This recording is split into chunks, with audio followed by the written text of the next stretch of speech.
Hello hi friends. మరో రెండు కొత్త చేపలతో మీ ముందుకు వచ్చానండి. కొత్త అంటే నేను చెప్తాం కొత్త, కానీ మీరు ముందు ఎప్పుడో చూసి ఉంటారు ఈ చేపల్ని. ఒకటేమో సిలవత్ అండి, రెండోదేమో ఎర్రమీను. అంటే ఎర్రమీనుకి మరో పేరు మోసని, మోస అంటారు. అక్కడ కింద పెట్టి ఇవి మన గోదావరిలో పడ్డాయండి. ఇవి చాలా బాగుంటాయండి. ఇది సిలవత్ అయితే ఇగురు వండుకోవాలండి. అంటే మసాలా ముద్ద వేసుకుని ఇగురు వండుకుంటారండి.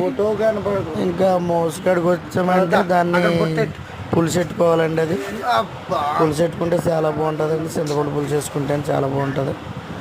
కొంతమంది బెండకాయ ముక్కలు కూడా వేసుకుంటారు, అలా కూడా వండుకోవచ్చు. దాంట్లో శన ఉన్నదంటే ఫ్రై చేసుకోవచ్చండి.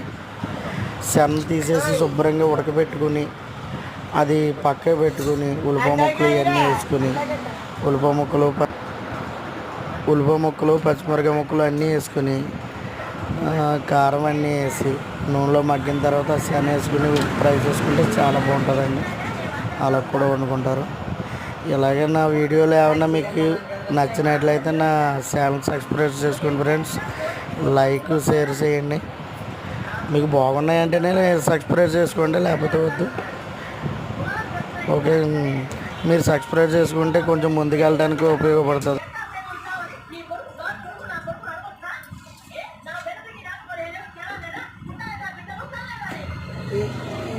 బేసిన తీసి దాని నీ ముఖం పెట్టు.